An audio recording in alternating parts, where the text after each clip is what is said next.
Give me a thumbs up or? Great, thank you. Good morning, everyone.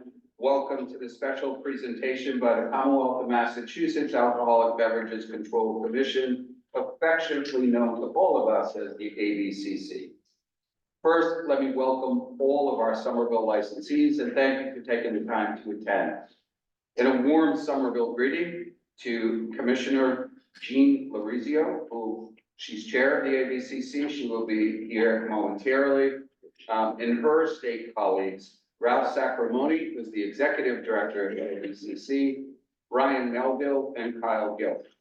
Also, welcome to Tom Carroll from the U.S. Department of Labor. Tom, thank you very much. And we will have a presentation by Ralph from the Department of Industrial Accidents. On behalf of our Somerville licensees, thank you for the presentation this morning. Mayor Ballantyne regretfully cannot attend this morning, but sends her thanks and best wishes. Our sincere thanks to our City of Somerville employees who work for you, the licensees. Many thanks to City Clerk Kim Wells and her staff, Michael Poitier and Andrea Torres. Just give a little wave if you could. Our first in person in a long time. There they are. They keep me out of trouble every day. To the office. I knew she was going to say something. To the Office of Strategic Planning and Community Development, our engineering team who is here today, the Inspectional Services Division, the Office of Health and Human Services, our city solicitor, I'm good friends with them, our city solicitor's office, the Somerville Police Department liaison to our commission is Lieutenant Tim Mitsakis, who is also here this morning, sitting up in the back. And from the Somerville Fire Department, you hear me month after month. I always welcome our liaisons, Lieutenant Darrell Richardson, mostly to our DPW workers. They assist us with the outdoor dining programs and we thank them all for their support. As you know, the Licensing Commission is comprised of 3 commissioners. We are appointed by the mayor and our appointments are confirmed by the City Council. And none of the 3 of us could perform our duties without the help and hard work of everyone I previously mentioned. So on behalf of Commissioner Chris Allen, right down here in the front, and Commissioner Jack Thomas sitting with me, we want to thank you all for your hard work. It's now my pleasure to welcome the Executive Director of the ABCC, Ralph Sacramone. He will continue with today's meeting. And I do have a note here. I don't know if you put this in here, Ralph, that says, stop talking, Joe, and sit down now. I think that was Ken. I did that.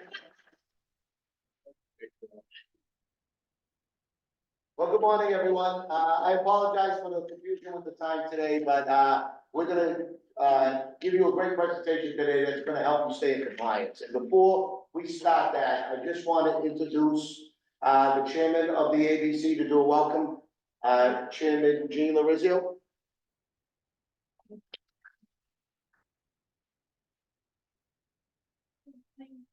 Thank you all for coming here this morning. I want to thank Chair Lynch for having us here today and Commissioners Thomas and Allen.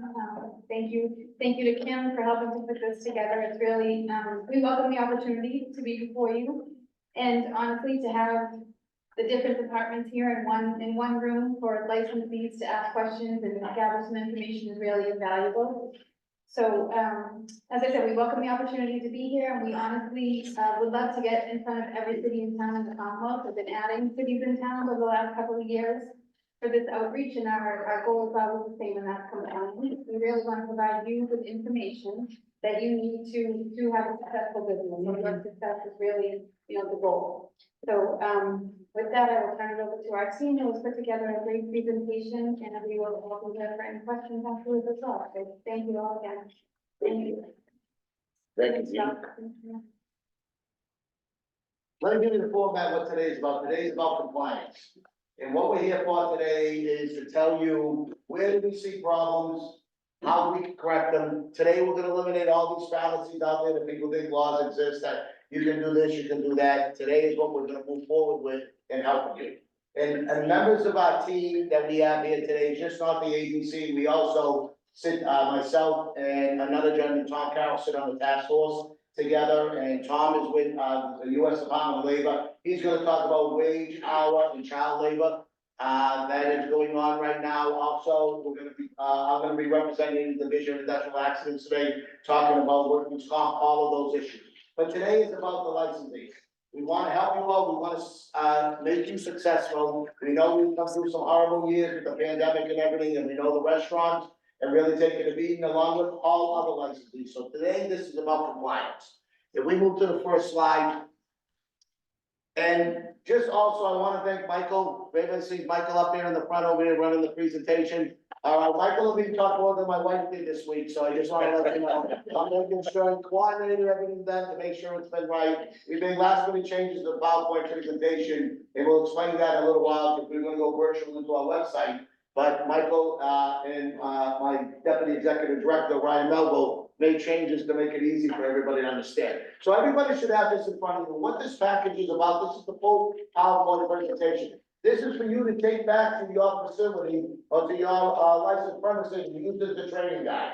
All right, you got new employees that come in, this is a great tool to use, it answers a lot of questions, new managers you bring it on board, you can always refer to it if you think there's something questionable going on, a lot of the information is there. All of this can be found online, all of this have been downloaded to the Somerville, we will be downloading the Somerville website, so you'll have all the information that you need. We're also conducting this virtual today too.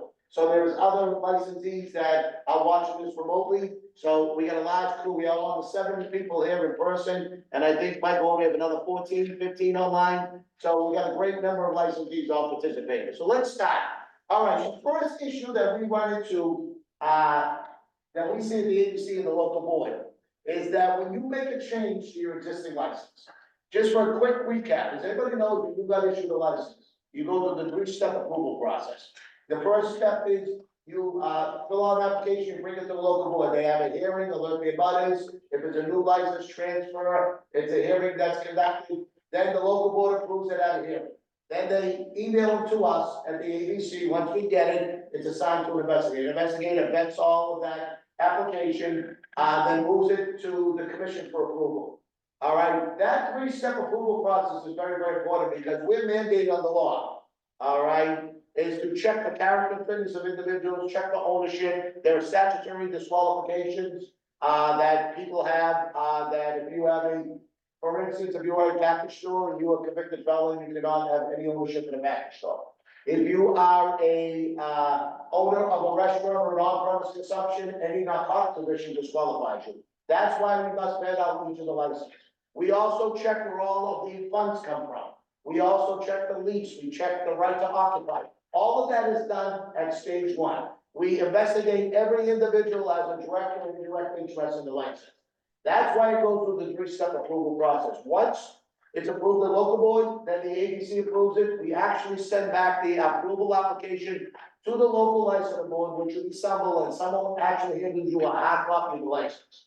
At that point in time, any changes you make must be approved through the 3-step approval. All right, and this is where we see problems. All right, and when I mean problems, you're not intentionally doing it in some instances. In some instances you may be. But if you look at this board right here, these are all of the main problems we see that people do not amend their license. For instance, you have a change of ownership.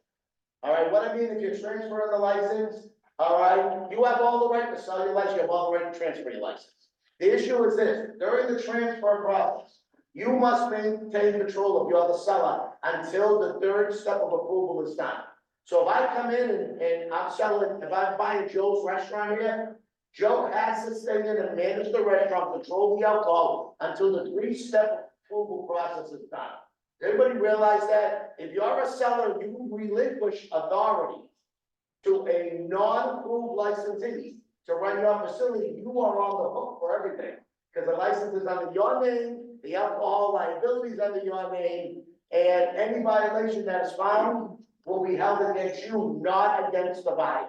Everybody understand that? So you do not want to surrender authority until you have the local board issue you the new license with the new entity's name on it or the new owners involved. Does everybody understand that? We see that a lot. All right, that what happens is, you know who tells us with the competitors, oh, they sold that license and they have new people running it, they haven't been approved yet. That's where a lot of our complaints come from, with your competitors. Then also, my investigators walk in and, doing just regular enforcement, and they ask to see the owner, and this person comes up and says, oh, I'm the owner, my name is Joe Lynch. And we have all the information right on our phones and everything. They look it up and says, no, Ralph Sacramone's the owner. Oh, I bought the place off of him. Right there, what that does is that creates a violation immediately, because Joe has not been approved. All right, so basically what will happen is the local board could call for a hearing, or the ABC could call for a hearing, and your license could be indefinitely suspended. That means you shut down until the approval process is done. Because Joe has not been vetted, or Joe's team has not been vetted through the license process. Also, second thing is transfer of stock. All right, you have all the authority to do this. Say, for instance, you're the 100% stockholder, you want to bring a partner and give them 50%. No problem, there's an amendment application for that. And if you follow it to the T, the problem is that person you're bringing is 50%, they have no authority to make any decisions with that licensed premises until they've been approved with a 3-step approval. Also going down, change your name, change your DBA. All right, we have licensees, and know when we find this out, when you go to sell your license. For instance, someone comes in and it's Sacramone Pub and Grill Inc. Somewhere down the line, I decided to become an LLC. So it's Sacramone Pub LLC. When I go to sell my license, we're gonna look for tax returns. All right, and what we mean by tax returns, they have tax certificates from the Department of Revenue, Department of Unemployment Insurance that are releases. And what we're gonna be looking for is the name that's on the license as the seller. So if the original name was Sacramone, Sacramone Pub Inc., and then now you're presenting us tax releases on Sacramone Pub LLC, we don't accept them. Because the last approved licensee was the corporation, it wasn't the LLC. So it creates a lot of headache for you. So all of these amendments are there, we have streamlined them all. If anybody remembers in the past, when you went in, you did a stock transfer, you had to fill out a whole new application. We have streamed some of these down to 2 or 3 pages. All right, so you want to make sure that you're doing the same thing with a DBA.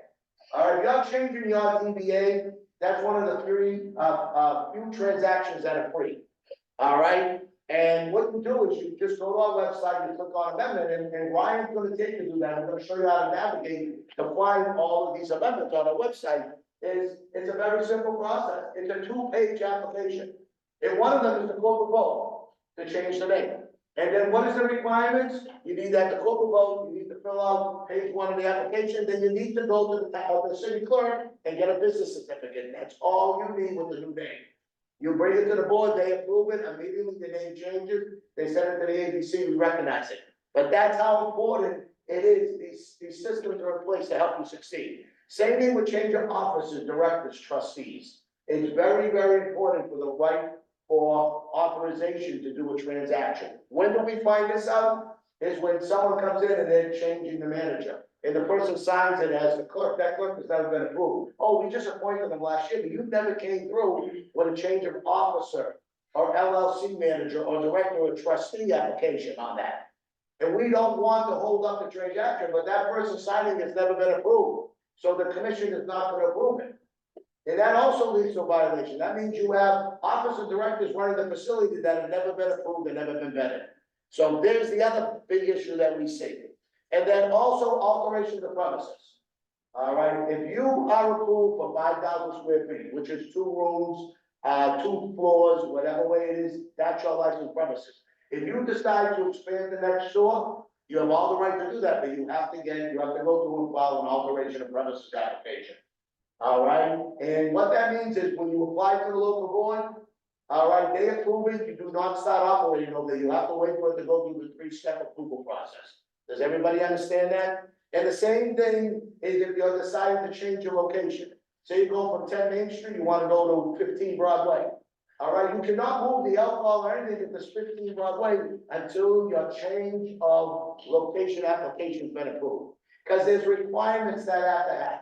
There has to be a hearing, there has to be a 10-day notice, a hearing, abutters have to be notified the first 3 days. They have the right to come into it. You have to show the right to occupy that premises, and also my investigators need to come out to the premises and do an inspection to make sure what you're saying is right for what the premises is, and you have the correct right to occupy. And then once that approval is done, when do you move into the new location? Is when the local licensing authority hands you a license with that new address on it, or the new description of operation of premises if you're expanding next door. The most popular mistake we see is change your manager. And I'm gonna relieve one of the fallacies right now on change your manager. A manager does not control the actual license. He controls the day-to-day affairs that go on at the licensed premises. And what I mean by that is, you know, we run into problems sometimes. Sometimes the manager decides to quit, or sometimes you have to let a manager go. All right, we get the calls all the time from the ABC, as soon as the manager is let go, they call the ABC. You have to go down and shut down Sacramont's pub. They got no manager, I'm the manager. It doesn't work that way. All right? And it's very important for everybody to understand that managers don't control how, it controls how the license operates, it does not control the functionality of the license and the ability to operate. And in reference to that question, it's very simple.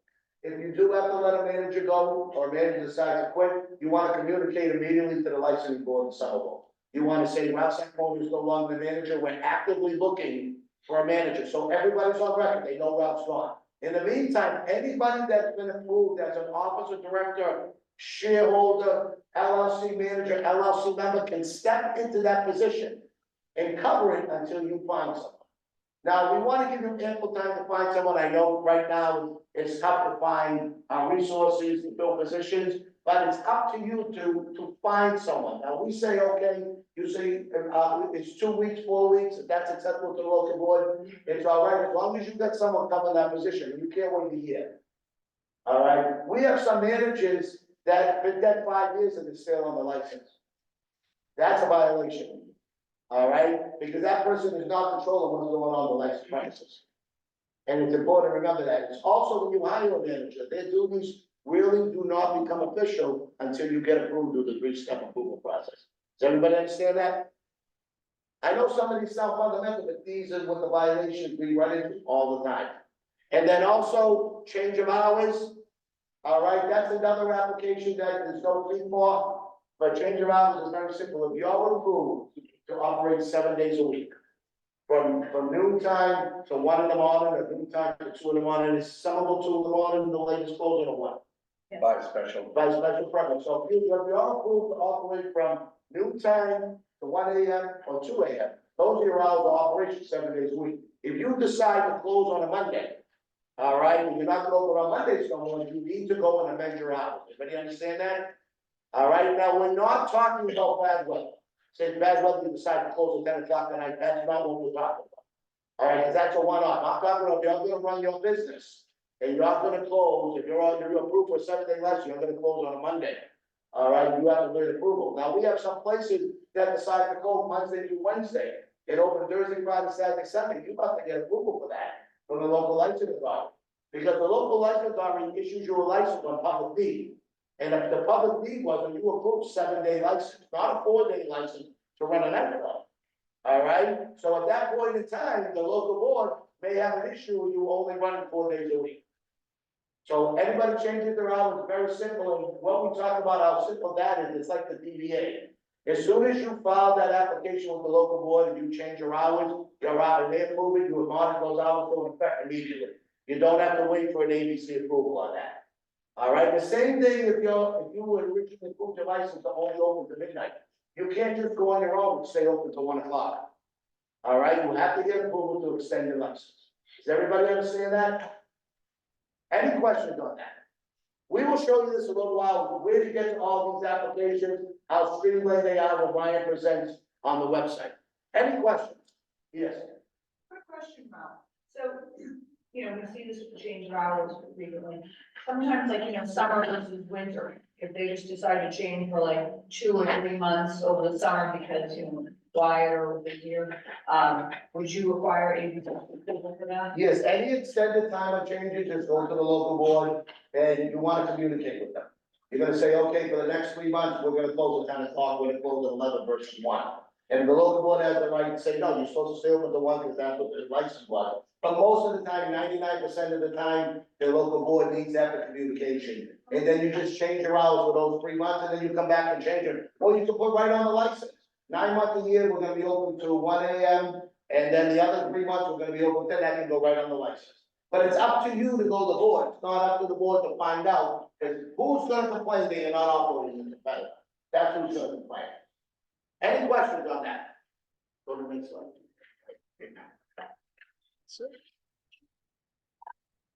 All right, I love this slide in there just to clear some clarification on what's going on out there. As you know, during the pandemic, all right, two emergency orders were put into place by the legislators and the governor, allowing alcohol to go with meals from a restaurant, and then the second one was streamlined outdoor seating. All right, all of those been extended and were in effect until April 1st of this year.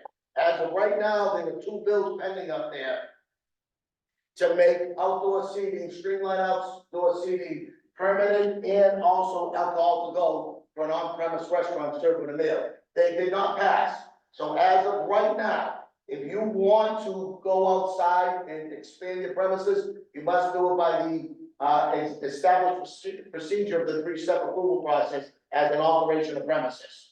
All right, alcohol to go with a meal for any section 12, any of the pub brewers, farmer brewers, wineries, distilleries, you can no longer do it. It's been ceased as of April 1st. Does everybody understand that?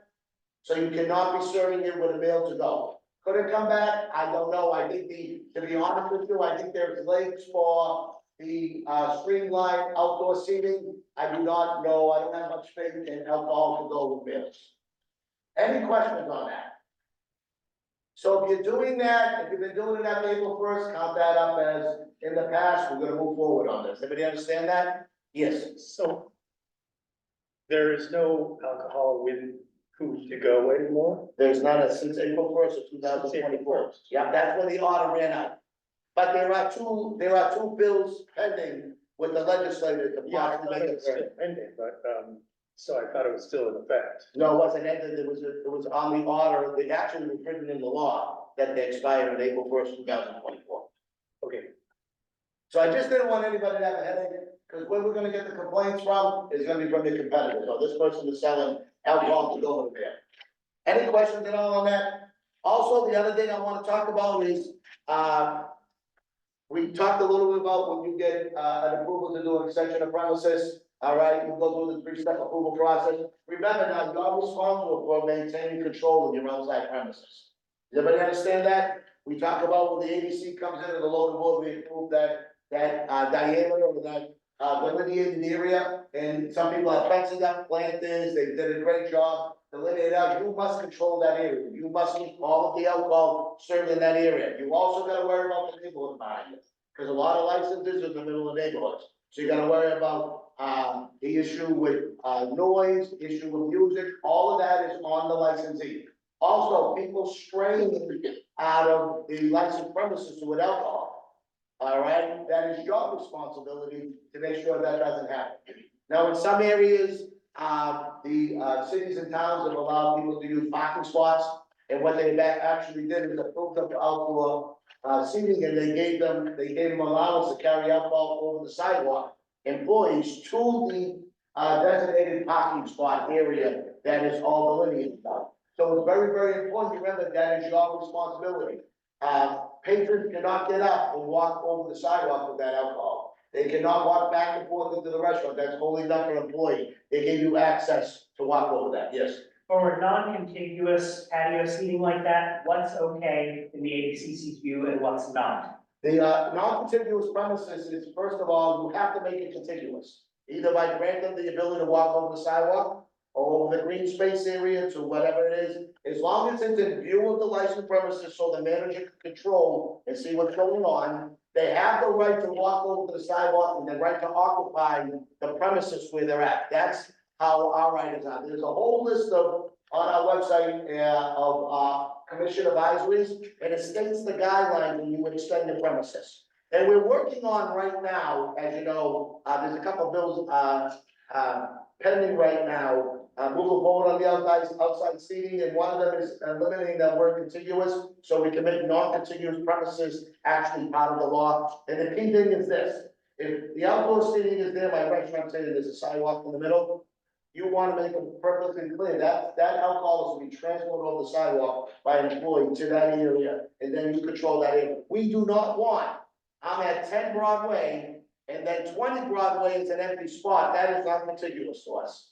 And if there is a public way in the middle, so I'm at 10 Broadway, and across the street is 11 Broadway, and there's an empty lot there, that's not contiguous to us, because you've got to cross over a line street or a public way. You must have exclusive control of that seating area, and the ability is for the board to extend them over the sidewalk or into a green space area. It's all about control, and you can't mix licensees together, they cannot share a common space. Has to be one licensee who control, because if there's a violation, who are you charging? You're gonna charge both, and one's innocent, if they serve the minor, the minor's in possession, so it's gotta be exclusive to that restaurant into that area. Any other questions? Any other questions on it? I just wanted to review these, just as you know, this has become very popular. As you know, you can always have outside dining. All right, but during the pandemic where you were shut down for so long, and then in June, they wanted to open up everybody, and we were honest with the legislators, I only have 24 investigators in a Jeep. There was no way we would be able to do the 3-step approval process and do all the on-sites and get everybody open immediately. That's why we moved forward with the streamline effect. And then in the meantime, when it was so successful, a lot of licensees moved forward and with permanent seating outside, working with each of the towns, the community developments and everything. That's how the whole process worked. Any questions on this? So everybody understand drinks to go are no longer allowed, with a meal? All right, and then the streamlined outdoor seating is, not in effect right now, and if you're doing anything, you wanna go through the 3-step approval. All right, now, I wanna introduce this slide right here, this is the ABC website. I'm gonna introduce my deputy executive director, Ryan Malvo. He's gonna show you how to navigate to our website to find all of the information we talked about, where to find the application, because everybody right now is a licensee. When you're going into amend your license, you wanna go to the right button. He's gonna show you where to go, where you're gonna click on amend, and you got all the choices there. And if we're talking about other things, we set this up to be successful. Every single application, every single amendment has a checklist. Shame on you if you submit something and you don't follow the checklist. You're the one creating the delay. It's not Kim and the Somerville board creating the delay. It's not the ABC creating the delay. All right, we have set you up to be successful. You just want to utilize all the tools. At this point in time, I'll let them introduce my deputy executive director, Ryan Melville. Morning, everybody. Go to the next slide. So, as Ralph pointed out, you could always just Google Mass ABCC. We'll show up on any search engine. If you go to our page, the two points of emphasis I just on the top will be our ABCC directory. Anybody you see or hear today will be available. You'll see our email, our extension. Our general office phone number is right here. So we're available for any questions that you might have after this meeting that you don't want to ask today, if you want to reach out in the future. Somebody will always get back to you. There'll be a list of the licensing staff. Also, you'll have all of our investigators and their email and extension. So say you're working with somebody on something or a transaction you got pending and you want to reach out to that investigator, you'll find that there. You want to go to the next slide? Okay, other part of the website, as Ralph indicated earlier, these are the 3 points of emphasis I'm just going to talk about today quickly. These are the locations. I'm not going to go over the detailed information you'll find there. I'm not going to talk about the specifics of the information that's there. It's more about what you will find if you go there, if you have a question.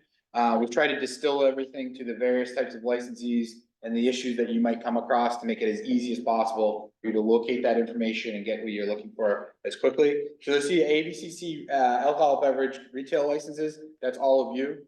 And then frequently asked questions, and then our ABCC publications. So you're a retail licensee.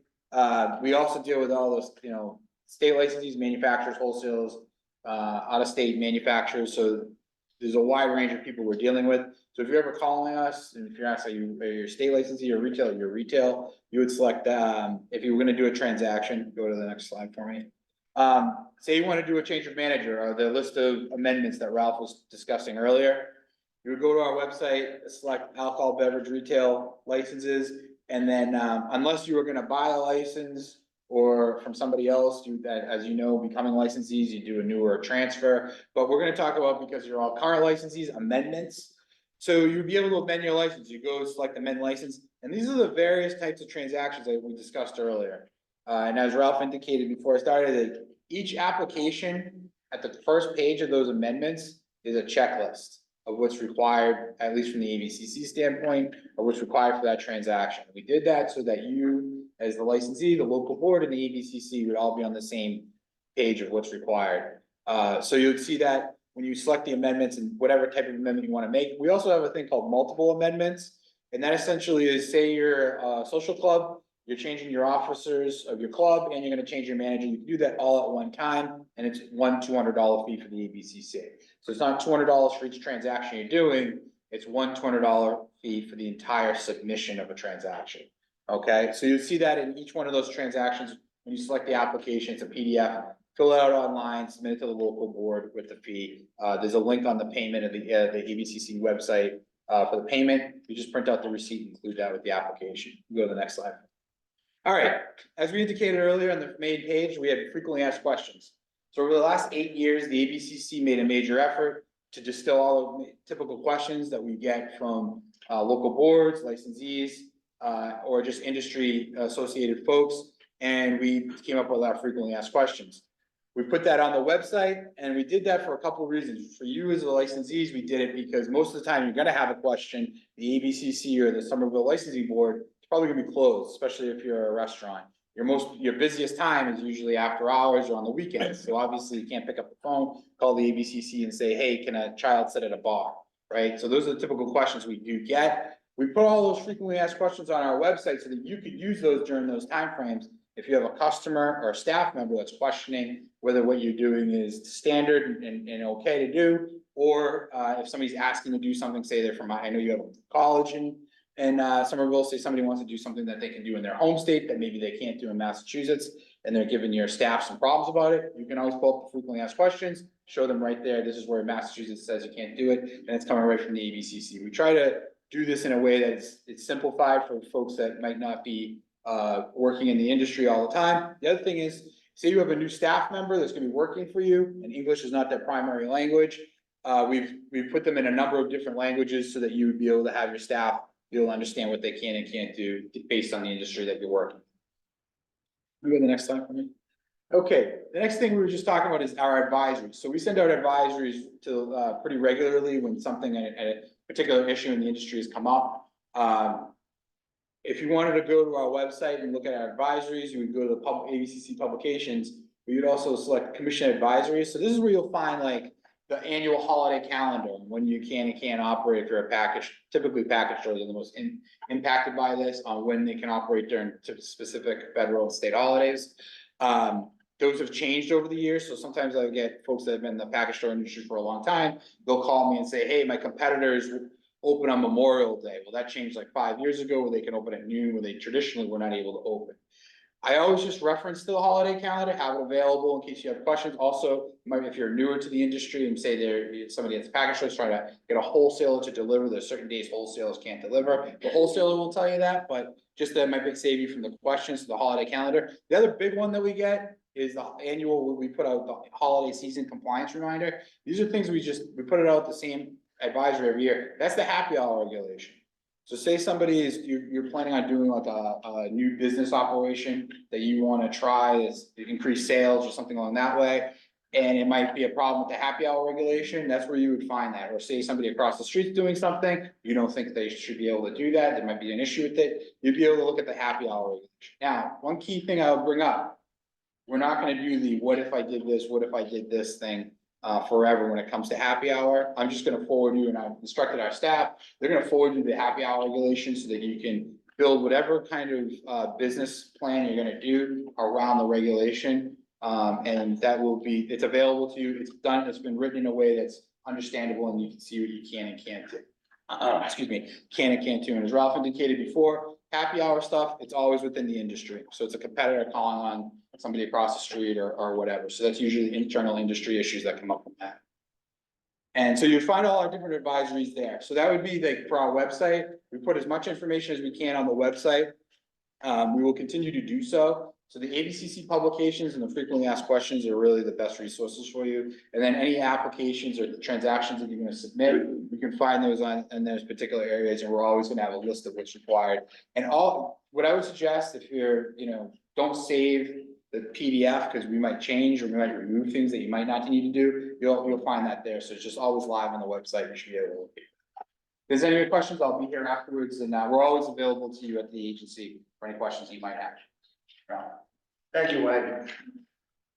Before we move into the next thing to conclude on applications when filing, the commission has authorized electronic signatures as long as you follow the process on it. The process is if you're using DocuSign, the certificate, if you're using Google Signature, if you're using all of these, just make sure that when you're doing it, it's not a cut and paste, you just bring it over to signature. We want to see some type of certification. We will be putting information up on our website to give you examples on everything, so electronic signatures will be accepted and so forth. And remember, certain things, when you're signing the applicant statement, you have to have authority to sign it. You have to either be an officer or a director, an LLC manager, an LLC member, the secretary or whatever. You want to make sure that's the right person. That's a big reason why some of the applications get returned, because they have proper signatures on that. And on the manager section, just to let anyone know that's an owner, the manager has to sign the manager's application page, not the owner. Everybody understand that? Applicant statement page, the corporate vote is all by somebody with authority in the license that's been approved. And then also on the manager's application page, it has to be the manager's.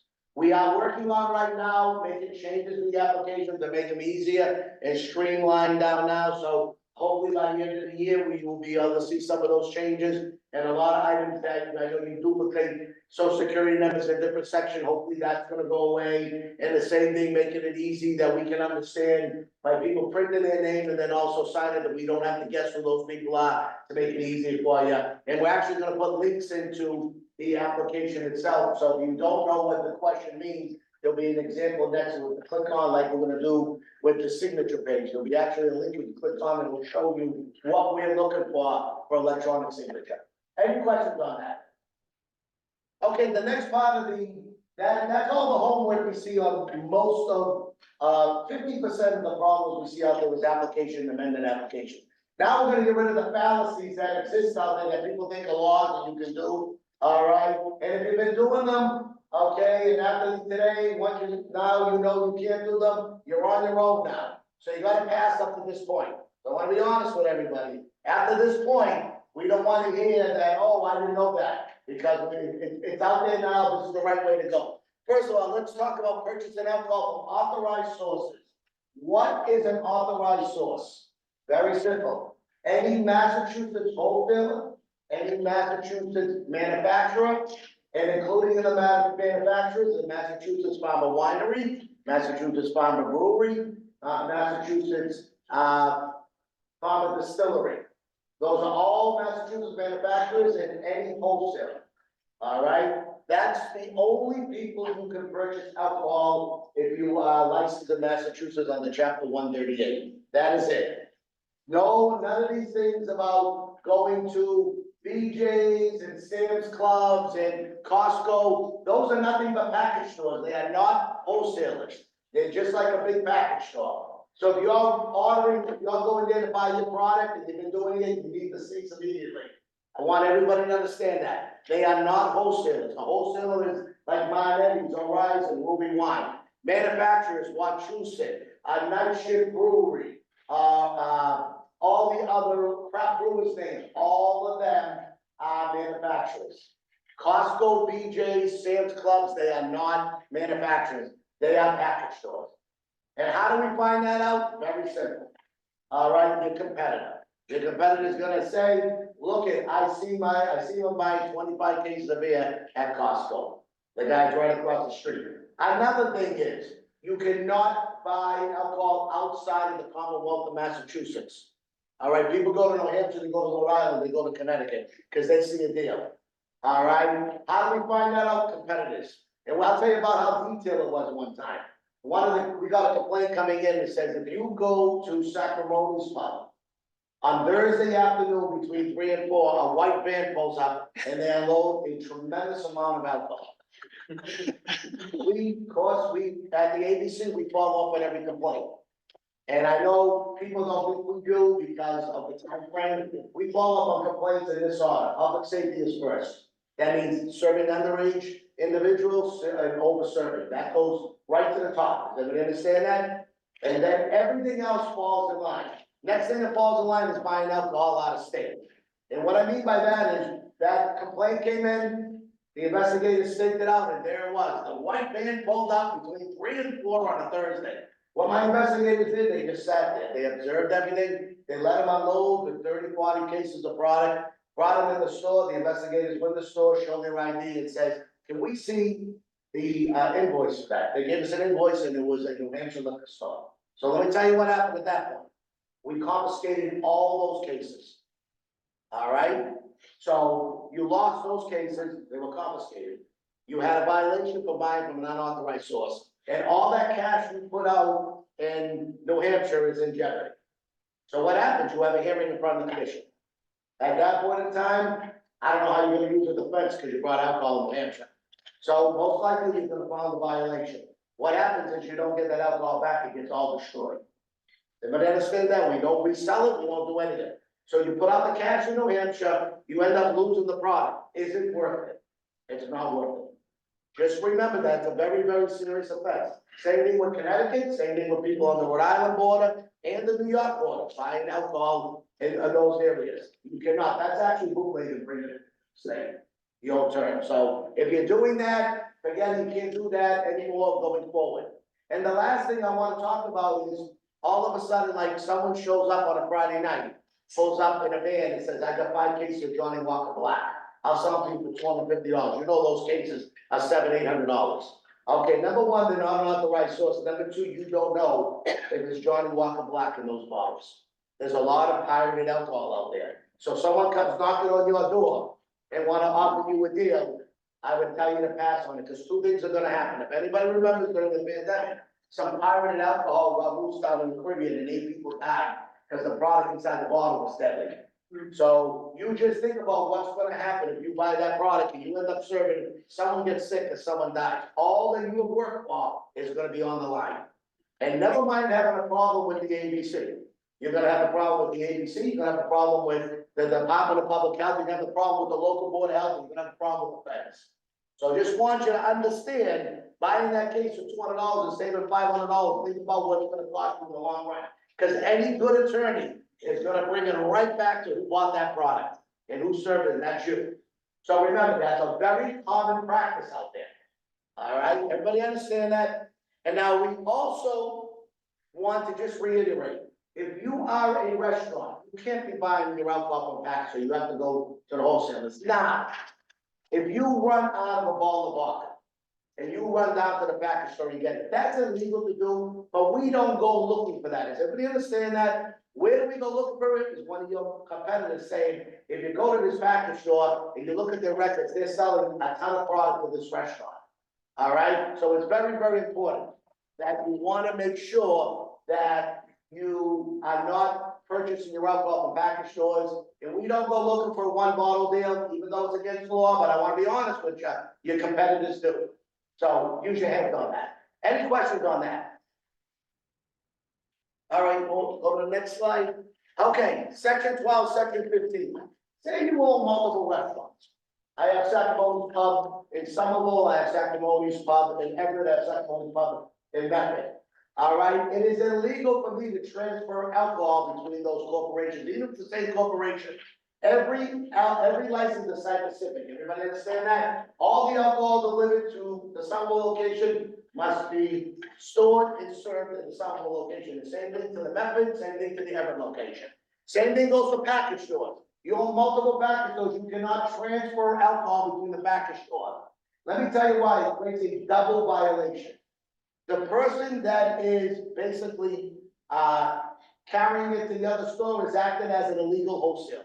So you're gonna be charged with that. The person receiving it is gonna be charged with buying product from an unauthorized source. So it's a double violation right off the bat. Does everybody understand that? And that alcohol gets confiscated, you understand? In the long run, you're gonna end up losing that alcohol if you're found in violation.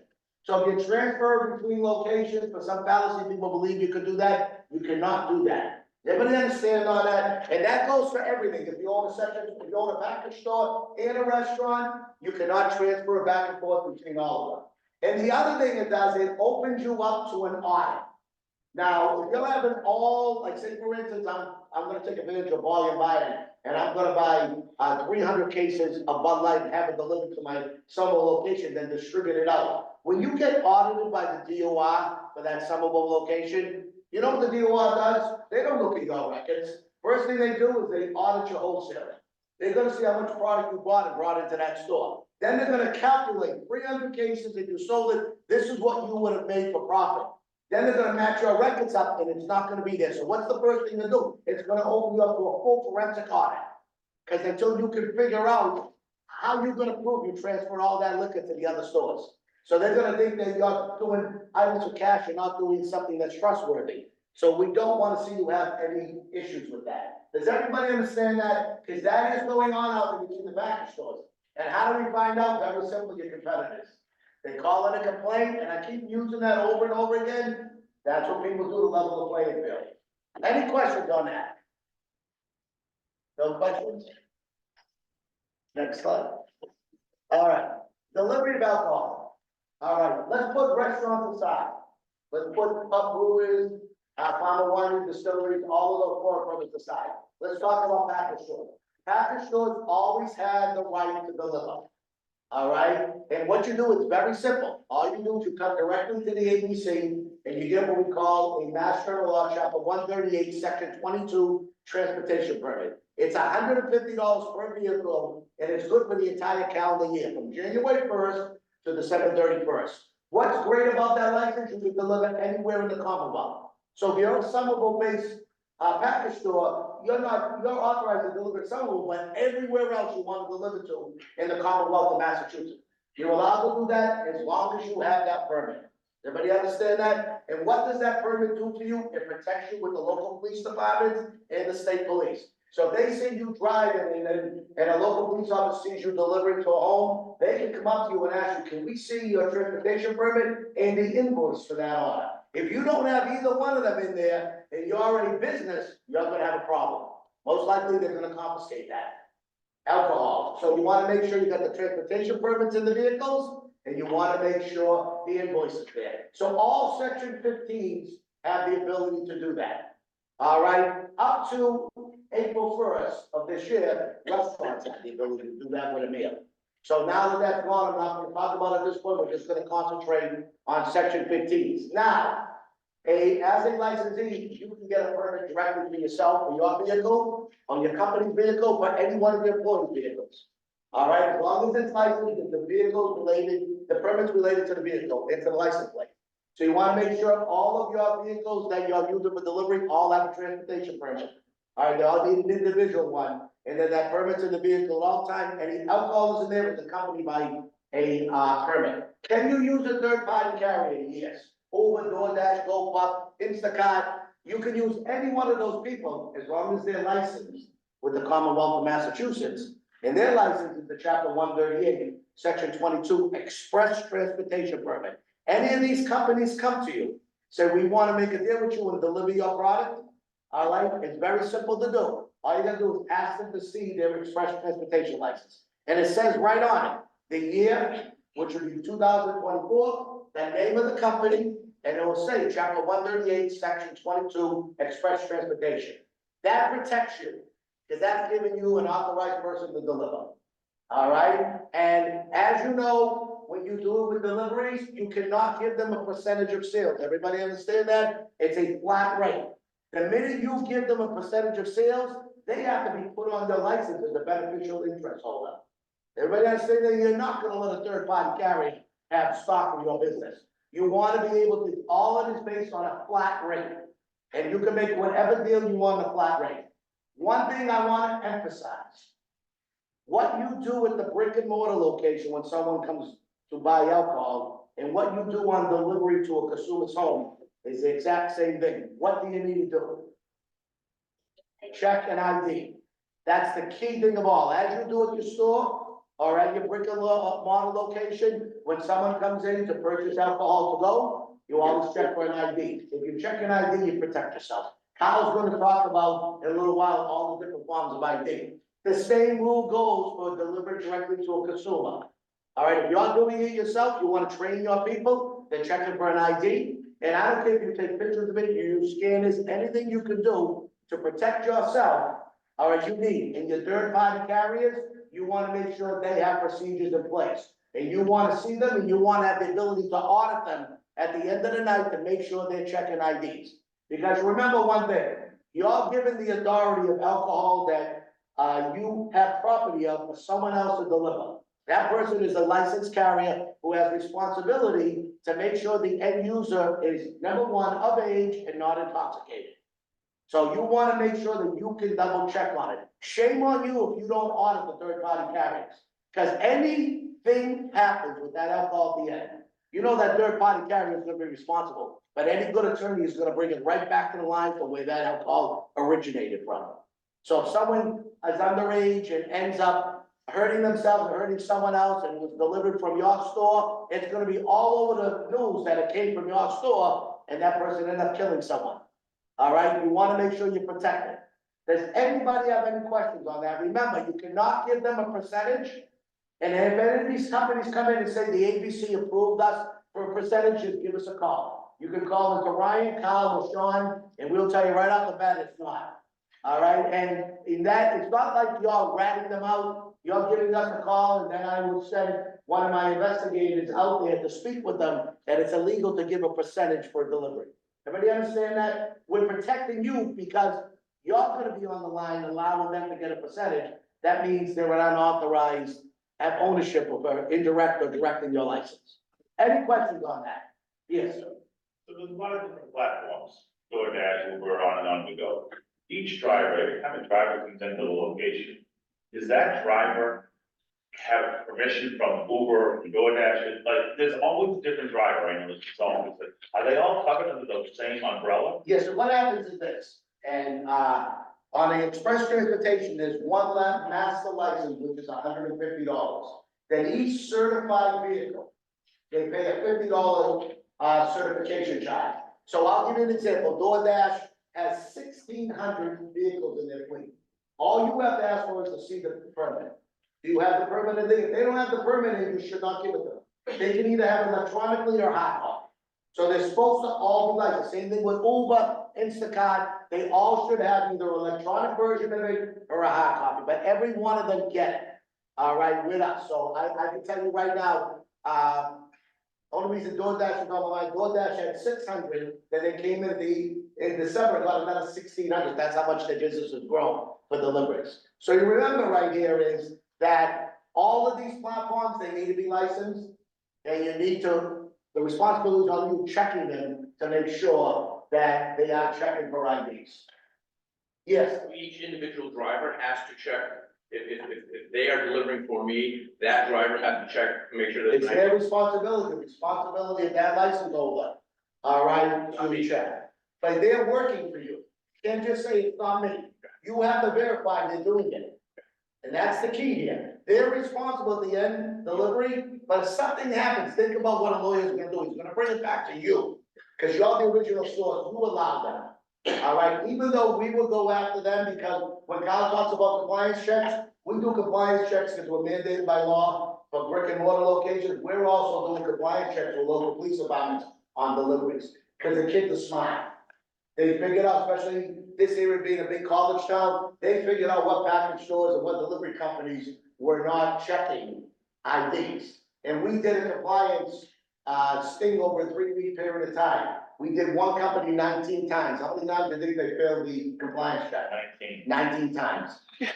And how serious was that egregious with the commission? The commission revoked their license. And they were not doing the right thing.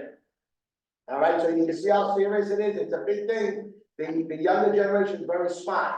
And you know, through social media, you know, that's how we figured it out. We worked with the Boston Police, the Boston College Police Department. And they came in and said, listen, we have a high amount of, a high amount of intoxicated, underage on the campus. So working with my chief investigator, saying, okay, what was different? Oh, we have this company coming in. All right, and they're delivering all day, but they're delivering food, and my investigator says, no, they're also delivering alcohol. So all of this was going in, and then our first thing, the students showed us, look, here's the social media site, where to go, because they don't check IDs. And that's how we communicated around. Any questions? Yes.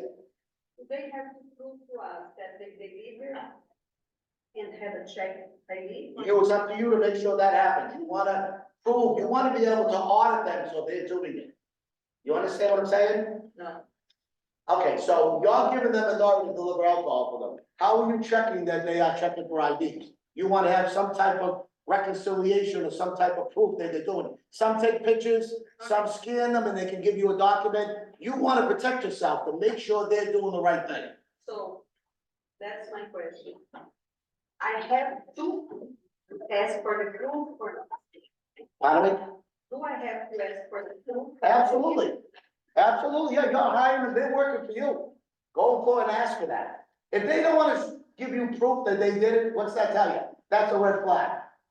So you wanna make sure you're protecting yourself, because at the end of the day, it's alcohol being delivered. All right, and it's a controlled substance, so regulatory items need to be in place. Any questions on that? Yeah, no problem. I have a question about regarding all these 1,600 drivers that DoorDash hired. DoorDash told me that those drivers were trained to ask for IDs. Is that a true? Yeah, they actually showed us training procedures. We very seriously, we vet out these companies. Because remember, just to give you a quick history, Express Transportation Company was originally not what it is now. They were those companies like Roadway and Eagle, all those big freight companies, Capital Trucking that brought alcohol from like Tennessee. They brought, what's the name? They brought, Jack Daniels from Tennessee to a wholesaler. All right, they unloaded it, they left. What happened back in 2006? The state approved the direct shipper's license. All right, and the direct shipper means a winery anywhere in the United States could deliver directly to consumers. But you had to use a licensed carrier. So what happens?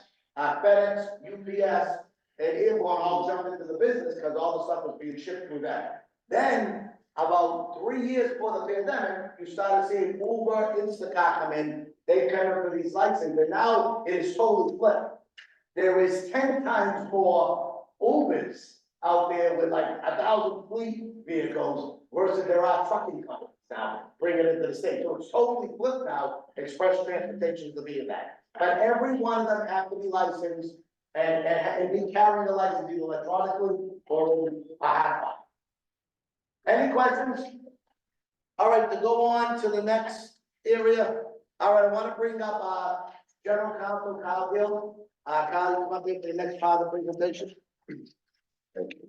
Yeah, thanks, Mike. Yeah, of course. Thank you, Ralph. Thank you everyone for coming, this morning.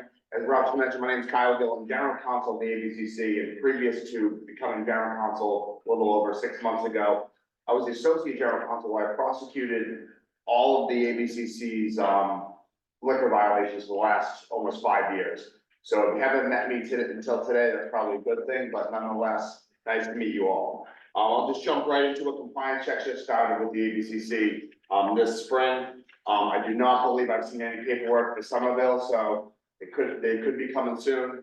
And how you pass an ABCC compliance check is simple. It's not always as simple, but it is for this. You ask for an identification. Underage operatives aren't gonna present you a fake. They're not gonna tell you they left their ID in their car. You ask them for identification, they turn around and walk out and you pass. That's how simple it is to pass an ABCC compliance check. The same goes, as Ralph mentioned earlier, delivery companies, if they deliver for you, they're also gonna be tested. So if they ask for ID at the door, they're gonna pass, and as a result, you're gonna pass as well. Does anyone have any questions on compliance checks? I think, can I move to the next slide? Thank you. Now, again, they're not always this easy. I know we're in a college area, and college students, the younger ones, it's not because of a surprise, some of them have fake identifications. With regard to this slide right here, they're called what types of identifications are acceptable, and acceptable might not be the best word. It's what types of identifications can be reasonably relied on? Meaning, these six, and it's a Massachusetts driver's license, a Massachusetts liquor ID card, Massachusetts identification card, a passport issued by the United States government or a government or a country recognized by the United States passport card or a military ID. If it's not one of those licenses or those types of identifications, you accept it at your own risk. So if you accept a New Hampshire license that says someone's 22 and they're not in fact 22, that's a violation. Now, if they were 22, there's no violation there. But again, you accept it at your own risk, and that's the big missing identification there. It's out-of-state licenses are not considered, are not within the statute for being able to accept them with reasonable reliance. So again, I know I'm repeating myself, but you accept them at your own risk. Even with these six types of identification, they're not really a get out of jail free card. They have to be reasonable reliance. So if the person looks nothing like the person on the ID, or the person before you looks no older than 16 years old, or it's expired with a hole punched in the middle, is that reliance reasonable? I think the answer is no to all those circumstances. Question in the back?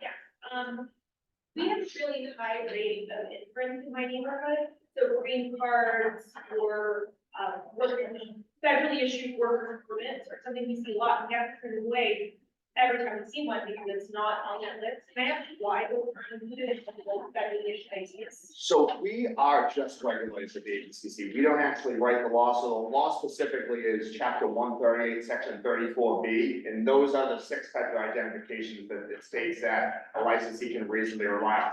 Now, there have been bills pending. None have been signed by the governor or passed to that point yet that include adding other types of identifications. I believe including global entry cards. I think I've seen, I've also seen out-of-state identifications, but that it has not passed. So, and again, I want to emphasize, if someone is of age, they're over 21, and they're presenting this identification to you that you just said, and you serve them, it's not a violation. It's only a violation when they're actually under 21 or 20 years old or younger. Then you can't use that defense that you had with this law. Yes? So I have found the picture you have up there online, but I have a lot of servers who are unfamiliar with what a military ID card is or passport ID card is. I can't find anything that I can show them to train them with what one looks like. Do you have a resource on your website, or will there be one? It's not up there when I've looked. So we have to be different. It's difficult for us to recommend certain products as a state entity. But what I can tell you is our ABCC investigators use what's called the ID checking guide. You can contact me after, and I can give you more details, but if you Google ID checking guide, there's one recognized that has every state, I believe, in Canada too, and what it includes, it's updated every year, and what it trains licensees to do is what security features to look for. What are the most up-to-date security features on this ID that they've tried to keep ahead of the people forging them to say, look for this, they won't likely be on the fake ones. So that is it's a tool. Not all these tools are perfect, and we recognize that it's not an easy job that you have, but ultimately that is a tool that our investigators use. Yeah, only because those two are specifically mentioned on the sixth, they're always asking me, well, can you tell me what those look like? Obviously, we have that picture to show them what the Massachusetts one looks like, but I don't have anything to show them. I'm saying, yeah, the ID checking guide might be a good tool for you to use. Yeah, thank you. Yes. Is there any guidance or consensus on using electronic validation? So there's no advisory nor decision specific to that, but I think it comes to the argument of someone showing you a picture of Massachusetts ID, is that reasonable? And then you can make an argument that it's not. Any other questions? Okay, I'm gonna jump to another type of violation, and that's when, you are all licensees, and this is obviously more prevalent for section 12 on premises licensees. You have to have sufficiently close supervision in your premises. So if someone's of age, you purchasing alcohol and they're giving alcohol to their underage friends and they're now consuming alcohol on your premises, an ABCC investigator comes in, you're not gonna be charged with selling or delivering to them. You're gonna be charged with allowing them to be in possession of alcohol on the premises. So it is important to try to make sure that you're gonna have underage patrons on your premises, so they're not receiving alcohol from older patrons on your premises. Does anyone have any questions on that? Then moving on to the next slide, we get a lot of questions about this. This is called called the 24J report. And what that is when anyone pleads guilty or convicted of operating under the influence of Massachusetts, they are asked under oath by the clerk magistrate where they had that last drink. If they name an establishment, that's recorded. It's kept by the clerk of courts, and it's distributed to the Attorney General's office, the district attorney's office, local one, in the ABCC. So we don't create these records, so we do get calls, this person named me, I wasn't there I know he wasn't there that day, it's a lie, we want you to fix this record, we can't, we do not create that record. I can tell you with regard to that, they're not always the most reliable. We've actually had situations where we received a 24J report where someone said they were at a Red Sox game, so we actually an investigator pulled up the Red Sox schedule and saw the date he said he had the drink there, they were in Toronto. So they're not always the most, so if you received one, and they're not violations in and of themselves, but if you receive one, obviously take note of it, but if you receive 3, 4, a half dozen, that's when our chief investigator now knows there's a pattern here. He's gonna send out an undercover investigator, probably gonna purchase drink, they're gonna come at a busy time, and they're gonna watch to see how you conduct your business. They're gonna look for people showing signs of intoxication. So if they're acting loud and obnoxious, they're swaying side to side, can't keep their balance, slurring their speech and so forth.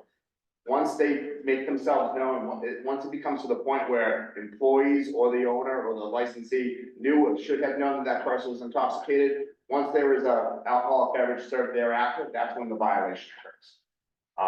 So it's, once the person puts themselves on notice that they're intoxicated, then they are served, that's where the violation occurs. So again, it's when the licensee or their employees know or reasonably know that the person's intoxicated. Does anyone have any questions on service to intoxicated or the 24J report? Move the next up, please. Thank you. Hours of operation. Now, this topic really does vary from municipality to municipality. In general, you're only allowed to utilize your license up until your approved hours. So if it's past your approved hours, you can't utilize your license, just like you can't open early. If you're not approved for a certain time in the morning or early afternoon, you can't open if you're not approved for that. You can't be utilizing your alcohol license.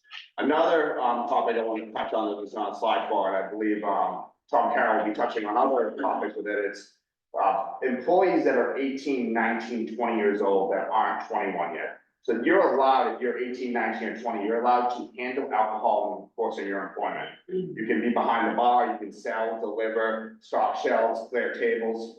That's all protected. Doesn't mean you can have a drink after work, but it means you can do all that in the course of your employment. Now, if you are 17, 16 years old, you cannot handle alcohol at all, not even stock shelves, like an 18-year-old could do. That is a violation. It isn't even risky for them to clear tables with alcohol bottles because they can't, a lot of times they're not completely finished. So it's just important just to emphasize 17, 18, under 18, they cannot handle alcohol in the course of their employment. Does anyone have any questions on that? Okay, can you move to the next slide, Michael? And this is the final slide I'm going to talk to today, and this is Massachusetts General Law, Chapter 138, Section 63A, referred to as hindering an investigator or authorized agent of the local licensing authority. So there's a misnomer out there. I know we're trying to clear up these misnomers that, and I know a lot of people may be at their business more than they feel like they're at home. But an ABCC investigator nor an agent of the local license authority, usually local police, they do not need a warrant to enter your licensed premises. It's not treated as your home. And actually, this is a criminal statute. So if you're physically obstructing, you are locking people out of the premises. You are not letting them in a certain area. or refusing to give information, say you have surveillance of for 30 days and, maybe this investigator, say there was an incident a week ago, you have that. They ask for it, you say, I don't have it, you destroy it, you delete it. That's another example of a violation of the 63A. Again, it is a criminal statute. We don't charge it criminally at the ABCC. I mean, we could, but it hasn't been charged for a while. But ultimately, I can't tell you it's a violation, if found in violation of, that the commission takes very seriously. Does anyone have any questions of, section 63A hindering an investigator? Thank you very much for your time. I am now going to turn it back over to, Executive Director Sacramento. Thank you. Thank you, Tom. Then we talked about, clearing up some of the fallacies out there. One other thing I want to touch upon, as Kyle talked about, you're 18 years or older, you can stock shelves, you can work as a bartender, you can serve alcohol, you can clean tables. Under 17, you cannot stock, you can't even take any beer bottles off the table. And the reason why I say that to you, if the Somerville Police Department walks in, or the ABC investigator walks in, and that person that's 17 years old is holding a beer bottle in their hand, what are they gonna think? They're gonna say that person is in possession and can charge a licensee. That's why we say anything under anybody under 18 can't do it. The second fallacy is if a family comes in, so it's a mother and father, a son and a daughter. The daughter's 21 and the son is 19. All right, there's some fallacy out there that the parents can give them permission for you to serve that 19 years old because they're with them. That is a fallacy. No one under the age of 21 can consume, purchase, or be in possession of alcohol on a licensed premises. That's different at a private dwelling or at their home, but on your licensed premises, that's a violation on you. So don't be intimidated that they're saying they're gonna do it. It's the best thing of all to say, listen, if you lose that table, you lose that table, but it's better than having a violation. Does everybody understand that? That's the key thing of all. So we just want to pass on that fallacy to clear up. These other topics are everything that's involved with the local, what the Somerville Police Department does, what the ABC does, also the building department, inspectional service. We all talk about overcrowding. It's very, very important. All right, as you understand, there's only a few people that can shut you down on the spot. The ABC can't shut you down on the spot. All right, you all get due process, so we let you know about the violation. We send you you get all the evidence, you get a scheduled hearing. There are certain agencies that can shut you down on the spot, and one of them is the building department. All right, so if you're overcrowded, along with the fire department, and the deputy that's on that night for the fire department feels that people's life is in jeopardy, you can be shut down on the spot. All right, the other one that can shut you down on the spot is the police chief. If he feels that say there was a Donnybrook or a fire department is going to be retaliation, and they feel that people could get hurt, the police chief could shut you down the spot. Everything else you get due process on.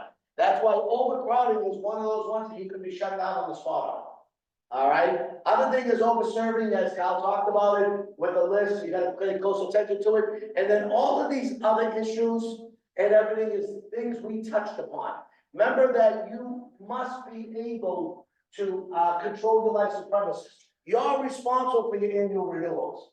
It's a very simple annual renewal process in the state of Massachusetts. We send out to the local board in September the renewals. The local board puts the whole package together, they send it to you. All you have to do is submit all that information during the month of November. All right, and then if you submit all that and it's correct, you're automatically renewed. After November 30th, if you don't submit it, you have to reapply for a new license. That means you're shut down on December 31st. When it turns to midnight, on January 1st, you cannot operate serving alcohol. So that's why it's all on you. It's not Kim's responsibility, it's not the Somerville board's responsibility, it's your responsibility. And you don't know how many people sometimes throughout the year forget to renew their license. That's the primary responsibility you need in the month of November to do. Entertainment licenses, you're dealing with the local boards on all your entertainment licenses. And other things that I just want you to give aware of, you see in the middle of their cover charges. Be very, very careful, you're charging a cover charge, you have to post it. Does everybody understand that? At the front door, there's a cover charge tonight, and here it is right there. So you wanna make sure you post it. Second of all, if you're using a promoter, all right, the promoter cannot get a piece of the action. Does everybody understand that? He can't get a percentage of the alcohol sales, he can't get a percentage of all other items. You can pay him for the event, but he cannot get a percentage. Everybody understand that? Because you're giving a percentage of alcohol sales, that night he has to be put on your license. That means you create a violation if you don't put him on your license as direct or indirect interest on that. Does anybody have any questions on that? So there's just a whole bunch of items you want to be aware of when you look at it. That's why I said we got many training guides left over. Take advantage of them. Next slide. All right, I saved the best for last, clubs. And I'm talking, the clubs I am talking about are fraternal organizations, veterans clubs, Marine Corps Club, Saint Club, the Saint Francis Club, all of them. They are a Mass General Law, Chapter 138, Section 12. And what it is with these clubs, they are only open to members and guest members. You cannot operate like a restaurant and be open to the public. They are not open to the public. Does everybody understand that? The night the club is, the Elks, the Moose, all those other clubs, all the veteran clubs, right down to all those, saints and religious clubs, they are private clubs. They're not open to the public. They're on the strict conditions that any local municipality licensing board can set. They can require that all guests sign in. A guest must be accompanied by a member. When that member leaves, the guest leaves. They can restrict the number of times a guest can visit per month. All right, so it's very, very important that you follow what rules they have. All right, or any of those set guidelines. Second of all, our club is not open 24 hours a day because you're a private club. You run on the exact same hours as everyone else, and if the local board approves you to close at 1 AM, you close at 1 AM. All right, we have this fallacy, we're walking into places at 3 o'clock in the morning, full bar open, band, everything going in there. And these people know we're a private club. No, you're licensed under Chapter 138, Section 12. You follow the same rules as everyone. There are no licensed facilities. No one can serve alcohol after between 2 AM and 8 AM except for 3 licensed facilities in the state, and those are the 3 casinos. They can serve to 4. No one else can serve between 2 AM and 8 AM. Does everybody understand that?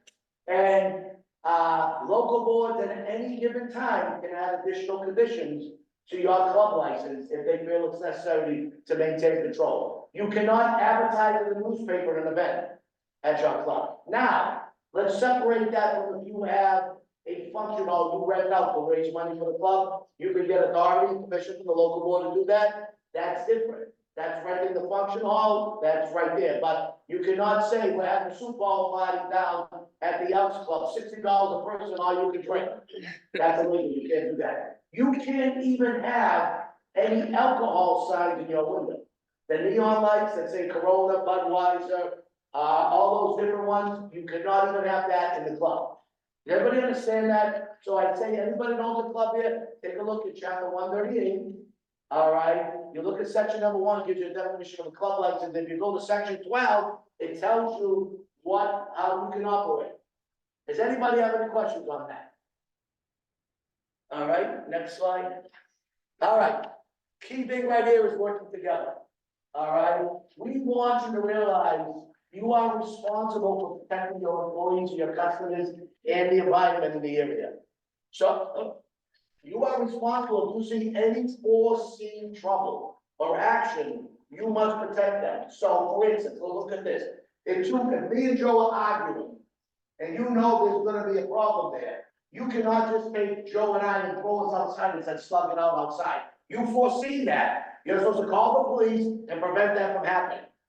All right? You are responsible if those 2 people go out front and someone gets hurt or whatever, you foresee that problem, you did nothing about it. Now, you cannot be held responsible if somebody decides to do a sucker punch at somebody. If you're sitting there, someone goes to sucker punch at someone, your first response would be, because the safety of everybody around them, call the police. Use the police as a resource. Because they'll be understanding that, hey, this thing was unpreventable, was not foreseen. Now, if the police come because Joe and I are arguing, and they get there and Joe and I are just having a personality complex, that's one thing, but if the police come and Joe and I are both intoxicated and we've been drinking in your place all day, then you have a problem because you overserve both of us.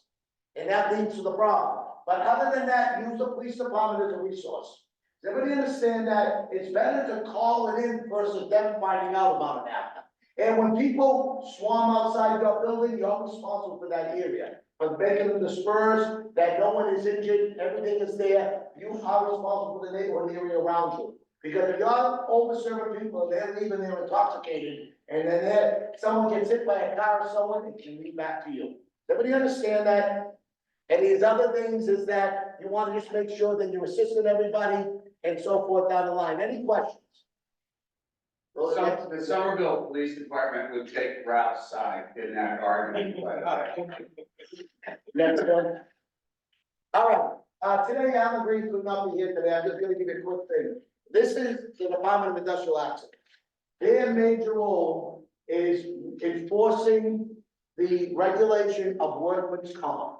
Does everybody understand that before you renew a license, before you, get a new license, before the license is transferred, there must be an active workman's comp case, all right, active workman's comp insurance. It's based on your employees, everything is needed. Here's what's been happening out there. People get a policy when they renew, people get a policy when they get a new license and they transfer it, then they let it lapse. The reason why I'm giving you a heads up, the insurance companies contact the Department of Industrial Accidents directly on a non-payment or a canceled workman's comp policy. You will probably get a visit from an investigator from the Department of Industrial Accidents. They are one of the few agencies that can shut you down on the spot. Does everybody understand that? That workman's comp protects the trust fund throughout the state. So if someone gets hurt, all right, they automatically get medical treatment and then the workman's comp insurance picks it up from the insurance company. If you don't have no workman's comp and that person gets hurt for you, they go to the hospital, they still get treated. Then what happens is the report is filed, there's no workman's comp, the Division of Industrial Actions comes after the entity and all the individuals involved in that for recouping payment. So if someone really gets hurt and gets hurt bad, you're gonna be on the hook if you do not have workman's comp. And that's something that you will be shut down on the spot for. And they give you two options. You can shut down on the spot, you can go get insurance and reopen the next day, you pay a fine. If you want to appeal it, the earliest hearing you're gonna get is within 10 days, and it's $250 a fine per day until you get that. So you wanna make sure you keep that covered at all times. And this is the website to go to, it explains who is required to, and some people may be exempt from it, but you wanna make sure. Any questions on that? All right, go to the next slide here. I want to introduce at this time, we have a great liaison relationship with the United States Department of Labor, and I'd like to introduce Tom Carroll today. Tom is going to speak to you about wage and hour and also child labor. I will pay very close attention to it because one thing I've seen at all these seminars, people's eyes open up and they realize they may not be paying people correctly and under the right law. And so forth. So this time I'd like to introduce Tom Carroll, from the United States Department of Labor. Hi, I know you guys have had a lot of information thrown in, so I'm gonna keep this brief and just point out some common issues in the restaurant industry. So US Department of Labor is federal, and then we have State Department of Labor. So you have to realize you have to comply with both state and federal laws. So whatever benefits the employee most is what you have to do, and whatever is more strict regarding child labor is what we have to do. An example is minimum wage, it's only $7.25 federal, but it's $15 an hour state, so you have to go with 15. Overtime, you have to pay overtime under federal law and state law. The hospitality industry is exempt from overtime, but it's not under federal law, so you have to pay overtime if you're going to comply with both laws. Okay, so wage and hour division, our main law is the Fair Labor Standards Act. We also do farm workers with H-2A workers coming in to work over the summer or whatever. We do FMLA, we do government contracts, any construction that's done on any site that the government has to pay for, and we have to make the school, but we have federal funding, so there's a prevailing wage, so anyone that works on that site has to be paid the prevailing wage for that specific job. We see a lot of violations there because the rates are very high. We have a prime contractor and you have all these subcontracts going down, and someone on the lower tier that's just doing framing or something, they usually, there's issues there because the subcontractor will not pay them properly, they'll say, hey, we'll give you $20 an hour cash, and, you know, take it if you want it, but in reality, the job may be, $46 an hour plus fringe benefits, so there's a violation, then we go after that work, and also the prime contractor.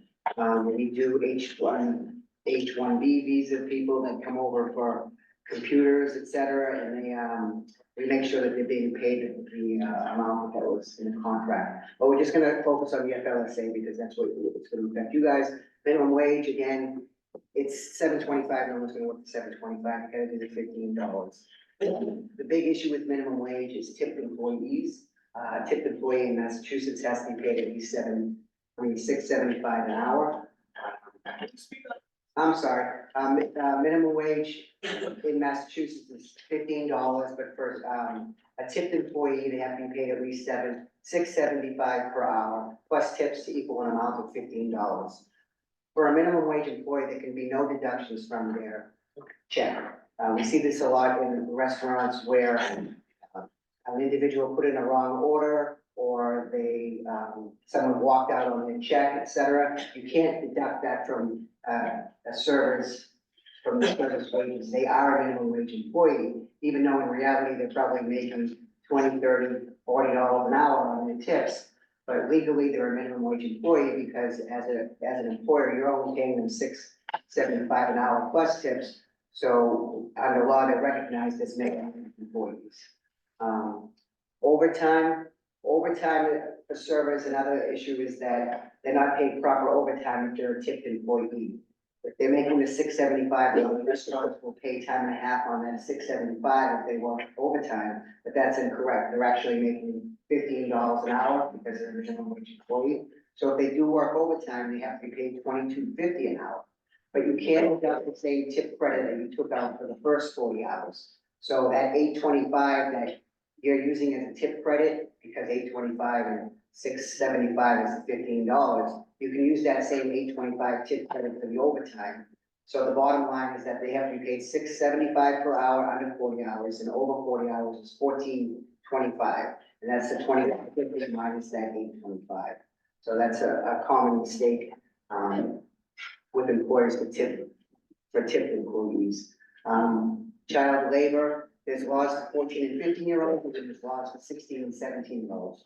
14 and 15-year-olds, I'm gonna wait though for the next screen to explain, but they can only work a certain number of hours per week when school is in session.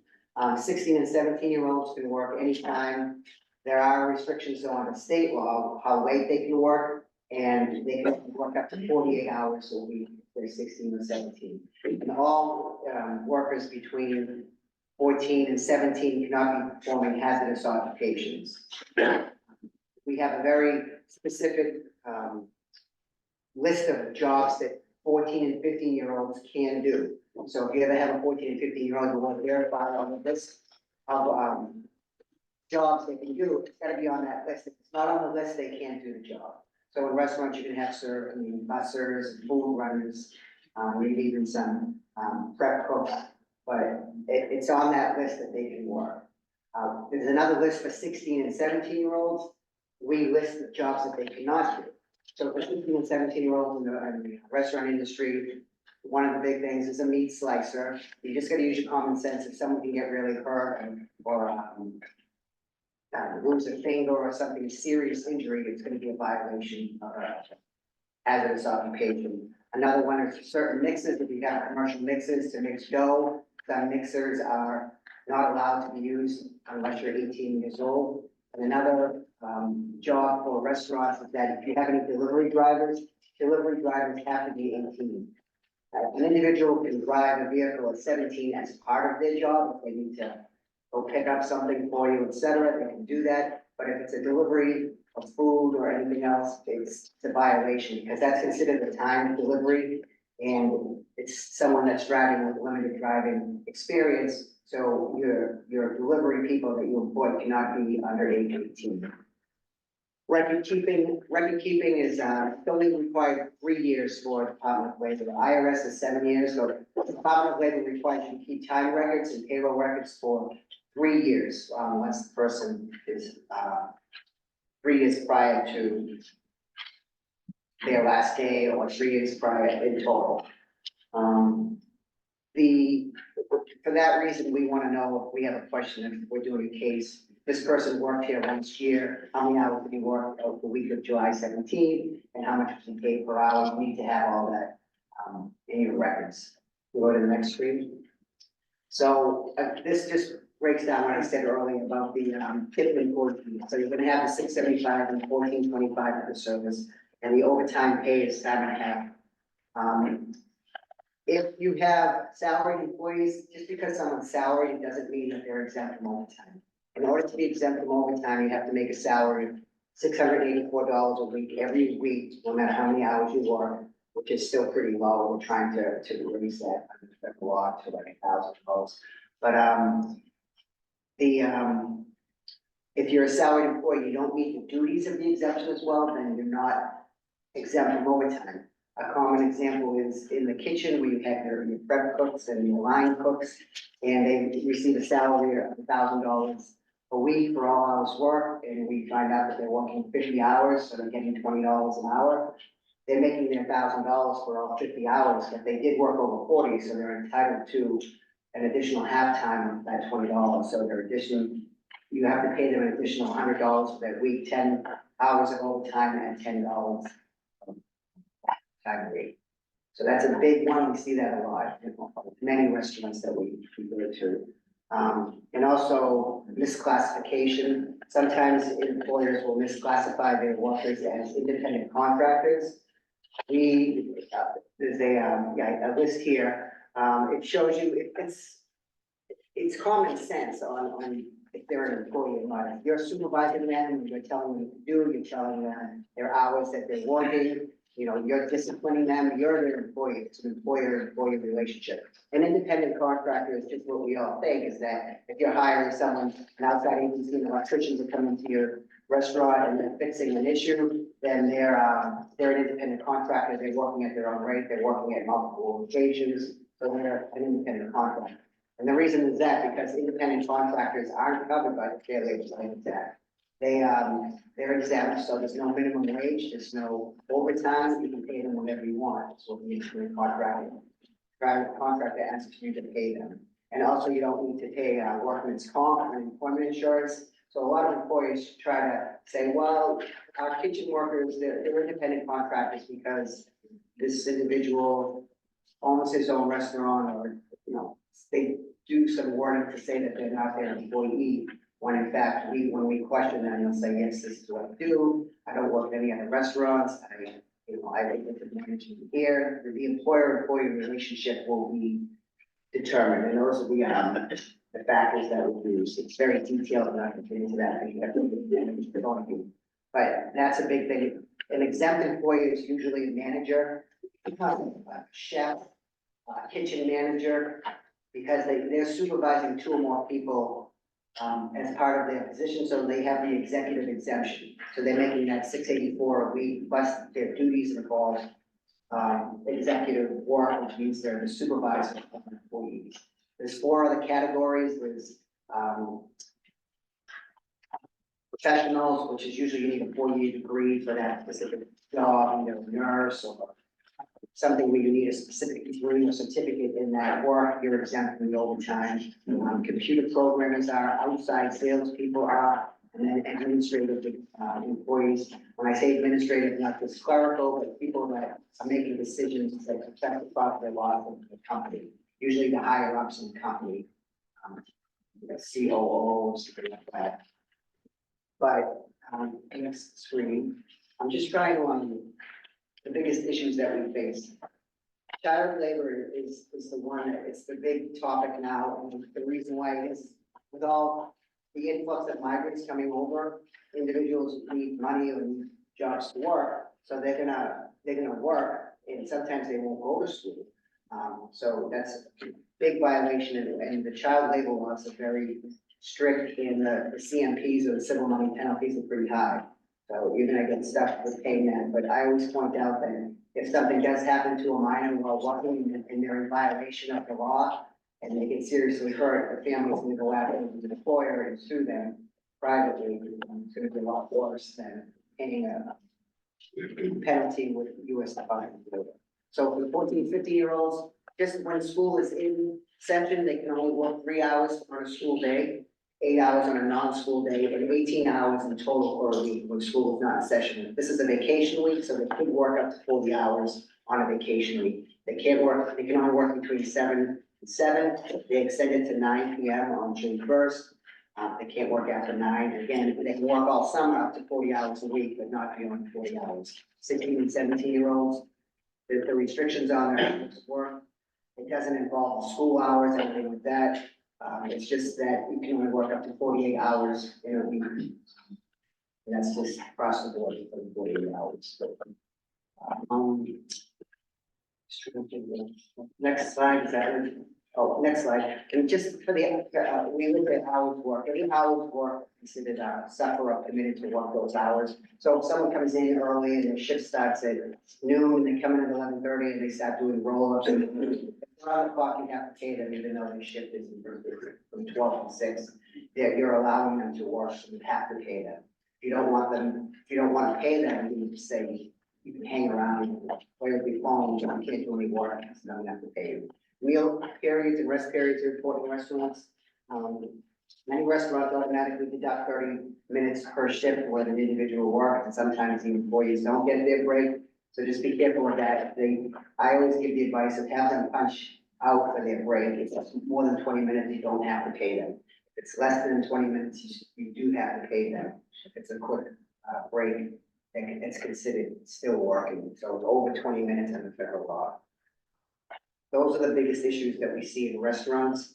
And again, you feel like you're helping the individual if you have an undocumented worker and you say, okay, I'm gonna pay you $13 an hour cash for all hours worked, and the employee is happy with that, and you're happy with that as the employer because you're saving money. And then I'm paying taxes. We don't get into that, that's the IRS, but we're saying you have to pay everyone the same if they're documented or undocumented. They're covered under Fair Labor Standards Act. You have to pay them the minimum wage, you have to pay them the overtime. You're gonna be surprised because if you're paying someone and you're giving a deal where you're saving money with them and you're making some cash in their pocket, you're both happy, but once that individual leaves, that's when things happen and they'll call us and say, hey, I worked for this company 3 years, I was only paid $13 an hour, and I worked overtime, I was still paid $13. We go in there and we say, oh, you owe this individual over 2 or 3 years, you owe them $24,000, and we double that. So it seems nice that everything's working smoothly until the employee complains and comes to us, and that's a major violation. The way we open cases a lot of times is restaurants will say, oh, who called the Department of Labor? We do work cases based on complaints, and we do work cases on initiatives. We have initiatives that change each year, but currently the common industries where we do most of our investigations are landscaping, restaurants, construction, because that's where we see a lot of people being paid under the table. Again, we don't have jurisdiction on taxes, et cetera. We just make sure they're being paid properly. But if we go to a company and we see that everyone's being paid cash, then we would refer the case to both state and to the IRS to say, hey, these people didn't pay anything on taxes, they didn't have unemployment insurance, they didn't have workman's comp. And we say the same thing if it's a real egregious violation. We'll call the IA and say, hey, this restaurant, everyone's on cash, and no one's paying into workman's comp. Same thing, like Ralphie said, that they can shut that down until you actually have workman's comp for all of your employees. So I just wanted to keep it brief to point out the common violations in the restaurant industry. I could talk for 8 hours, I could talk for a week on all the different laws, and it's very complicated. I just wanted to point out those issues that will affect you as employers in the hospitality industry. If you do, I have bookmarks here. It has our email address and our phone number. We have an 866 phone number. If you call that number, you have to enter your zip code. You get forwarded to the nearest office. So you'll be forwarded to the Boston office. We have someone, a live person that answers Monday through Friday, 8 to 4:30. Any question you have, they'll answer. If they can't get it, they can research it and back to you within 24 hours. Same on our website. It's dol.gov, /regional division. It's on the internet as well. any questions you have, so just reach out to us, because we wanna help you, we're not out there to say, oh, we got you, we just wanna educate you on being compliant, and any question you have, you represent to be safe and sorry, especially with child labor, because that's a hot topic right now. And when you talk about or any questions, you can call, you can even ask for me when you get to the bottom office. I can, if they're busy or whatever, I'll help you. My job right now is community outreach. I was an investigator for 15 years, but now I'm out there educating people for different sections of the law. Any questions, you guys? All right, thank you very much. Thank you, Tom. Just to wrap up today, just two more things to let everyone know. We also work with the Attorney General's office in Massachusetts. And along with Tom's flyers and information here, you'll find up front, we also have guides for working teams. It's great to take one of these with you. And then there's also from the Attorney General's office, the labor guide for child labor. So take all this information, it's all free to you. There's plenty more presentation guides that we have here. At the end today, because I know people have to leave, we promise to get you out and we'll run about 7 minutes late. I want to promise everybody at 12, but we'll be here to answer questions. I want to do Sean Walsh.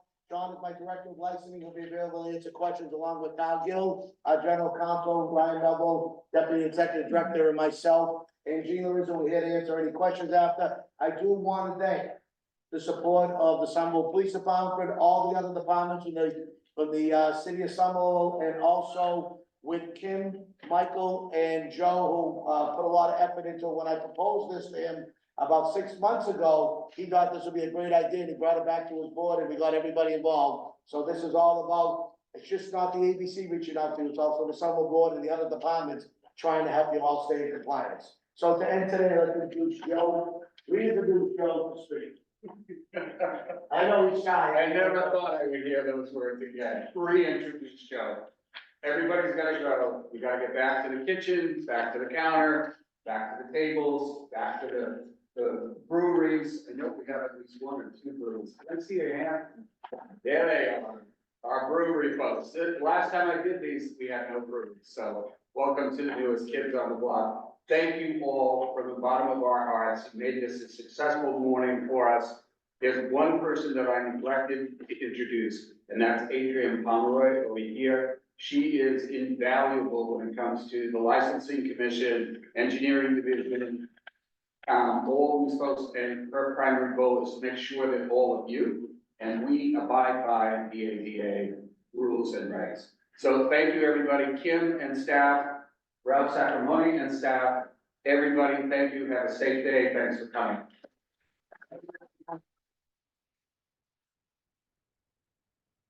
If you want us to